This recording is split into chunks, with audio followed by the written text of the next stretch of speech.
నిజంగా మనకు స్వతంత్రం వచ్చిందా? నిజంగా వచ్చిందా చెప్పండి మీరు. ఒకప్పుడు బ్రిటిష్ వాళ్ళు మీరు ఎవరైనా అడిగితే మేము భారతీయులు అని చెప్పేవారు. ఇప్పుడు మీరు ఎవరైనా అడిగితే మేము హిందూ, ముస్లిం, క్రిస్టియన్ చెప్పుకుంటున్నారు. ఎక్కడొచ్చిందండి స్వతంత్రం మనకి? మీకు ఒక చిన్న స్టోరీ చెప్తా, అది విన్నాక స్వతంత్రం వచ్చిందో లేదో మీరే చెప్పండి. ఒక పెద్ద జాయింట్ ఫ్యామిలీ ఉన్న ఇల్లు ఉంది. జస్ట్ దాని పక్కనే ఎవరో దూరం నుంచి వచ్చి ఒక చిన్న షాప్ పెట్టుకున్నారు. సో ఆ ఇంట్లో వాళ్ళు తరచుగా షాప్ కి వెళ్ళడం, అక్కడికి వెళ్ళడం, ఏమైనా కొనుక్కోవడం ఇలా చేస్తూ ఉండగా ఒక్కో టైంలో అరువులు, అప్పులు తీసుకోవడం మొదలు పెట్టారు. సో ఆ షాప్ వాళ్ళు ఈ ఇంటి వాళ్ళకి బెనిఫిట్స్ ఇవ్వడం మొదలు పెట్టారు అనమాట. సో ఈ ఇంటి వాళ్ళు కూడా ఆ షాప్ వాళ్ళు నమ్మిన తర్వాత ఆ షాప్ వాళ్ళు ఈ ఇంటి వాళ్ళకి చిన్న చిన్నగా పర్మిషన్ అడుగుతాం మొదలు పెట్టారు అనమాట. సార్ మీకు ఇలా మేము ఇస్తున్నాం కదా, మా సామానం తెచ్చుకుని పెట్టుకోవడానికి గోడౌన్స్ లేదు, సో మేము గోడౌన్ పెట్టుకుంటామని చెప్పి వాళ్ళ ఇంటి పక్కన గోడౌన్ పెట్టుకోవడం, అలాగే ఈ గోడౌన్ మెయింటైన్ చేయడానికి కొంతమందిని తీసుకురావడం, సెక్యూరిటీ గార్డ్ తీసుకురావడం, వాళ్ళని తీసుకురావడం, ఇలా ఏం చేశారంటే ఆ ఇంటి చుట్టూరు వాళ్ళ సామ్రాజ్యాన్ని ఏర్పాటు చేసుకున్నారు. ఎప్పుడైతే ఆ షాప్ ఇచ్చిన బెనిఫిట్స్ కి ఈ ఇంటి అలవాటు పడిపోయారో వాళ్ళు ఏం చేస్తున్నా సరే అడిగేది లేదనమాట. కేవలం వాళ్ళు చూసింది ఏంటి, ఆ షాప్ వాళ్ళకి మనకి బెనిఫిట్స్ ఇస్తున్నారు కదా, ఆ షాప్ వాళ్ళు మనకి హెల్ప్ గా ఉన్నారు కదా అని చెప్పి వాళ్ళు ఏది చేస్తే అది క్వశ్చన్ చేయకుండా వాళ్ళు ఏది చేస్తే దాన్ని అంగీకరించారు. సో అలా షాప్ వాళ్ళు ఏం చేశారు, ఆ ఇంటి చుట్టూరు ఆక్రమించేశారు.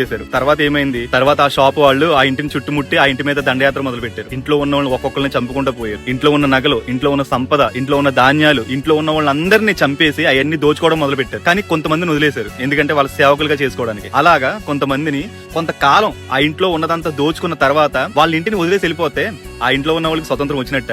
మన భారతదేశంలో జరిగింది కూడా ఇదేనండి. ఎవడో ముక్కు మోహన్ తెలియని వాడికి ఈస్ట్ ఇండియా కంపెనీ అనే పేరుతో మన భారతదేశంలో ఒక చిన్న ప్లేస్ ఇస్తే ఆ కంపెనీ వాళ్ళు మన భారతదేశంలో ఉన్న రాజులకి చిన్న చిన్న బెనిఫిట్స్ ఇచ్చి వాళ్ళు లొంగ తీసుకుని వాళ్ళ యొక్క సామ్రాజ్యాన్ని మొత్తం మన భారతదేశాన్ని తీసుకొచ్చి మనల్ని బంధించి చిత్రహింసలు పెట్టి ఎంతో మంది వీరులను పొట్టన పెట్టుకుని ఇంకా చాలేరా మన దోచుకుందంతా చాలు, ఇంకా భారతదేశంలో ఏమీ మిగలేదు అనుకొని వదిలేసి వెళ్ళిపోయిన తర్వాత వచ్చిందండి మనకు స్వతంత్రం. ఎంతో మంది చెయ్యని తప్పుకి ప్రాణత్యాగాలు చేస్తే వచ్చిన ఫలితమేనండి స్వతంత్రం. దీని స్వతంత్రం అంటారా? ఇదంతా చెప్పడానికి గల కారణం ఏంటంటే ఎప్పుడైతే మన భారతదేశంలో ఉన్న రాజులు బ్రిటిష్ వాళ్ళు ఇచ్చిన బెనిఫిట్స్ కి బెండ్ అయిపోయారో అప్పుడే మన భారతదేశాన్ని లొంగపరచడానికి ఒక మంచి ఛాన్స్ వచ్చింది. ఎప్పుడైతే వాళ్ళు ఎవరో ఇచ్చిన బెనిఫిట్స్ కి లొంగకుండా ఉంటే ఇప్పుడు మన భారతదేశం ఇలా ఉండేది కాదు, సిరి సంపదలతో చాలా అద్భుతంగా ఉండేది. సో ఇప్పుడైనా మీకు అర్థమైందా, ఎదుటి మనకి ఏదైనా ఫ్రీగా బెనిఫిట్స్ ఇస్తున్నారంటే అది కంపల్సరీ మనం లొంగ తీసుకోవడానికి. ఇప్పుడు చెప్పండి మనకు స్వతంత్రం వచ్చిందా? మన స్వతంత్ర దినోత్సవం జరుపుకోవాల్సింది కేవలం ఆగస్టు 15 రోజులు మాత్రమే కదండి. మీరు అడుగు వేసే ప్రతి నేలలో ఎంతో మంది వీరుల రక్తం కలిసి ఉంటది. మీరు అడుగు తీసి అడిగేస్తే అక్కడ ఎవరో ఒకరు వీరమరణం పొందే ఉంటారు ఆ నేల మీద. అలాంటి నేల మీద బతుకుతున్న మనం ప్రతిరోజు స్వతంత్ర దినోత్సవం జరుపుకోవాల్సిందండి. కేవలం ఆగస్టు 15 ఒక్క రోజు మాత్రమే మనకు దేశభక్తి ఉండకూడదు. ప్రతి రోజు, ప్రతి గంట, ప్రతి నిమిషం, ప్రతి సెకండ్ నువ్వు శ్వాస పీల్చుకునే ప్రతి